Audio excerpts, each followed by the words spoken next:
మన ముకుంద జ్యువెలరీలో republic sale flat 10% on VA అన్ని జ్యువెలర్స్ మీద నూతన బ్రాంచెస్ జూబ్లీ హిల్స్ మరియు వైజాగ్ లో అతి త్వరలో ప్రారంభం. గత కొన్ని రోజులుగా సోషల్ మీడియాలో ఒక పెంగ్విన్ వీడియో విపరీతంగా వైరల్ అవుతోంది. వేలాది పెంగ్విన్లు ఆహారం కోసం సముద్రం వైపు కదులుతుంటే వాటి మధ్య నుంచి ఒక్క పెంగ్విన్ మాత్రం దారి తప్పింది. గుంపును వదిలేసి మంచుతో కప్పబడిన పర్వతాల వైపు ఒంటరిగా నడుస్తుంది. ఈ దృశ్యం చాలా మందిని భావోద్వేగానికి గురిచేస్తోంది. పెంగ్విన్లు ఒక్కసారి జత కుదిరితే జీవితాంతం అదే బంధం కొనసాగిస్తాయి. ఆ బంధం తెగిపోతే మగ పెంగ్విన్ ఆ వియోగాన్ని తట్టుకోలేదని అంటారు. అందుకే ఈ పెంగ్విన్ గుంపును వదిలి ఒంటరి దారిని ఎంచుకుందని కొంతమంది చెబుతున్నారు. కానీ ఈ పెంగ్విన్ ఒంటరిగా వెళ్లడం వెనుక మరో స్టోరీ ఉంది. అదేంటో ఇప్పుడు తెలుసుకుందాం. పెంగ్విన్స్ చూడడానికి చాలా అందంగా ఉంటాయి. తెలుపు నలుపు రంగుల్లో మనిషిలా నడుస్తూ చూడగానే అందరి మనసును దోచుకుంటాయి.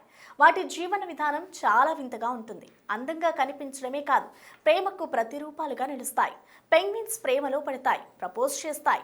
మగ పెంగ్విన్ తాను ప్రేమించే ఆడ పెంగ్విన్కి ఒక చిన్న పేబుల్ అంటే రాయినిస్తుంది. ఆ రాయిని ఆడ పెంగ్విన్ తీసుకుంటే అది ప్రేమను అంగీకరించినట్లే. ఒక్కసారి కమిట్ అయితే చచ్చేంత వరకు అదే బంధం కొనసాగిస్తోంది. జీవితాంతం అదే భాగస్వామితో కలిసి ఉంటుంది. పెంగ్విన్స్ చాలా ఎమోషనల్. వాటి ప్రేమలో మోసం ఉండదు, నిజాయితీతో కూడిన రిలేషన్ ఉంటుంది. ఇప్పటి వరకు ఏ మగ పెంగ్విన్ కూడా తన ఆడ పెంగ్విన్ను మోసం చేయలేదు. ఇక గుడ్ల విషయానికి వస్తే అక్కడ కూడా తండ్రిదే ప్రధాన పాత్ర. తల్లి పెంగ్విన్ గుడ్లు పెట్టిన తర్వాత ఆహారం కోసం సముద్రం వైపు వెళ్ళిపోతుంది. అప్పటి నుంచి గుడ్లన్నీ మగ పెంగ్వినే పొదుగుతుంది. దాదాపు 60 నుంచి 64 రోజులు తిండి తిప్పలు మానేసి గుడ్లపై కూర్చుంటుంది. ఈ సమయంలో వాటి శరీర బరువు సగం వరకు తగ్గిపోతుంది మగ పెంగ్విన్. ఇలా గుడ్డు పొదగడం అంటే సామాన్యమైన విషయం కాదు. శీతాకాలంలో చుట్టూ మంచుగడ్డలు ఉన్న అంటార్కిటికా ఐస్లాండ్లో -40 చలిలో గంటకు 100 మైళ్ళ వేగంతో వీచే గాలుల మధ్య తన పిల్లల గుడ్లు పొదగాల్సి ఉంటుంది. ఒకే సముద్ర తీరాన్ని ఎంచుకున్న వేలాది పెంగ్విన్ తండ్రులు గుమిగూడి ఒకే లక్ష్యంతో నిలబడతాయి. తన పిల్లలకు జన్మనివ్వడం కోసం ఎవరూ వెనక్కి తగ్గరు. చివరకు గుడ్డు పగిలి పిల్ల బయటకు వస్తుంది. అప్పుడు తండ్రి పెంగ్విన్ తన శరీరం నుంచి ఉత్పత్తి అయ్యే పాలలాంటి పదార్థంతో పిల్లలకు ఆహారం ఇచ్చి పోషిస్తుంది.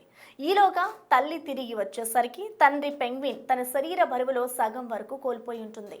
వేలాది ఒకేలా కనిపించే పెంగ్విన్ల మధ్య తల్లి పెంగ్విన్ తన భాగస్వామిని కేవలం అతని స్వరం ద్వారానే గుర్తిస్తుంది. ఒక్క పిలుపుతోనే ఇద్దరు ఒకరినొకరు గుర్తుపడతారు. ఆ తర్వాత కొన్ని నెలల పాటు మగ పెంగ్విన్ వేటకు వెళ్తుంది. ఇలా ఒకరు వేటకు వెళ్తే మరొకరు పిల్లలను కాపాడతారు. ఇదే వారి జీవితం, ఇదే వారి ప్రేమ, ఇదే వారి భాగస్వామ్యం. ప్రస్తుతం ఉన్న జీవితంలో తమ పిల్లలను కాపాడుకోవడం, పోషించుకోవడం కోసం ఇలా పెంగ్విన్లలాగా జీవన పోరాటం చేస్తున్నారు చాలామంది పేరెంట్స్. బిడ్డల భవిష్యత్తు కోసం, వారికి మెరుగైన జీవితాన్ని ఇవ్వడం కోసం పేరెంట్స్ నిర్విరామంగా శ్రమిస్తున్నారు. పెంగ్విన్ జీవితం మానవ జీవితానికి చాలా దగ్గరి పోలిక ఉంటుంది. కానీ ఒకవేళ ఆడ పెంగ్విన్ మోసం చేస్తే మగ పెంగ్విన్ దాన్ని భరించలేదు. తన జాతిని వదిలి, సముద్రాన్ని వదిలి, ఆహారం దొరకని డ్రై ల్యాండ్కి వెళ్ళి ఆకలితో అలమటించి చనిపోతుంది. అంత ఆత్మాభిమానం, అంత ప్రేమ పెంగ్విన్లో ఉంటుంది. కానీ ప్రస్తుతం మనుషుల్లో ఈ ఆత్మాభిమానం, ప్రేమ కరువవుతుంది. దీనికి కారణం కుటుంబ పోషణ, భవిష్యత్పై భయం, ప్రస్తుతం మారిన జీవన పరిస్థితులనే చెప్పాలి. పనిలో ఒత్తిడి, నలుగురు ఉన్న కుటుంబాన్ని నెట్టుకు రావాలంటే ఇద్దరు గడప దాటి బయటకు వెళ్లి పని చేయాల్సిన పరిస్థితులు నెలకొన్నాయి. పెరిగిన ఖర్చులు, జీవనశైలి కుటుంబంపై తీవ్ర ప్రభావాన్ని చూపిస్తుంది. అందుకే కొందరు మనుషులు పెంగ్విన్లలాగా బ్రతకలేకపోతున్నారు. పెంగ్విన్కు బ్రేకప్ అంటే డెత్తో సమానం. అందుకే ఈ భూమిపై ఉన్న అత్యుత్తమ హానెస్ట్ రిలేషన్షిప్కు పెంగ్విన్సే ప్రత్యక్ష నిదర్శనం. ఒకే చోట, ఒకే లక్ష్యంతో, పూర్తి అండర్స్టాండింగ్తో తమ జీవితాన్ని సాగించే జీవులు పెంగ్విన్స్. ఎంత కష్టం వచ్చినా తన జీవిత భాగస్వామిని విడిచిపెట్టకుండా అర్థం చేసుకునే మనసుతో రిలేషన్ కొనసాగించాలని మనుషులకు గొప్ప సందేశాన్ని ఇస్తున్నాయి.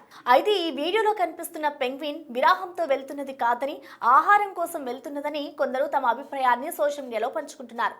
దీనిపై మీ అభిప్రాయం ఏంటో కామెంట్ రూపంలో తెలియజేయండి.